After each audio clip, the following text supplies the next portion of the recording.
విధానాన్ని కలిగి ఉంటుంది. ఈ ఆత్మ మనలో ఉన్న పరిశుద్ధాత్మ, ఆ పరిశుద్ధాత్మ ఎప్పుడైతే నీకు తాకాడో, కలుసుకున్నాడో, నువ్వు ఖచ్చితంగా ప్రవక్త అన్నాడు ఏమైనా అంటావు అన్నాడు. హల్లెలూయా.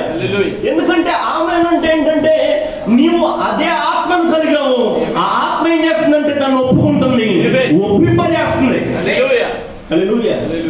చాలా మంది వాక్యం దగ్గరకు వచ్చేసరికి ఒప్పింపజేసేటటువంటి పరిస్థితుల్లోనికి రా. ఎందుకు రారంటే నువ్వు అర్థం చేసుకోవాలి, నేను అర్థం చేసుకోవాలి, నీలో ఎటువంటి రకమైన విధానం ఆత్మ నువ్వు కలిగి ఉన్నావు. హల్లెలూయా. సో ఒక ఆత్మ ఖచ్చితంగా వాక్యము దగ్గరికి నేను తీసుకుని వస్తుందంటే అది ఖచ్చితంగా పరిశుద్ధాత్మే. హల్లెలూయా. వాక్యము నుండి నిన్ను దూరం చేస్తున్నాను, ఖచ్చితంగా అది పరిశుద్ధాత్మ, దేవుని యొక్క ఆత్మ మాత్రం కాదు. హల్లెలూయా.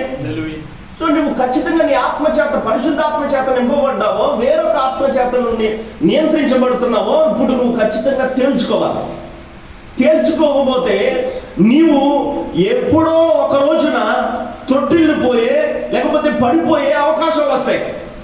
అప్పుడు నువ్వు ఖచ్చితంగా బాధపడతావు. ఎందుకంటే ఈరోజు నేర్చుకునే పరిస్థితుల్లో మనం ఉన్నప్పుడు ఖచ్చితంగా పూర్తిగా నేర్చుకోవాలి. అంతా అయిపోయిన తర్వాత దేవుని స్వరం వచ్చి పిలుచుకుని తన వధువుని తీసుకుని వెళ్ళిపోయిన తర్వాత మరలా దేవుడు వస్తాడు అని ఎదురు చూడడం అనేది నిజంగా అది చాలా భయంకరమైన విషయం అని చెప్తారు.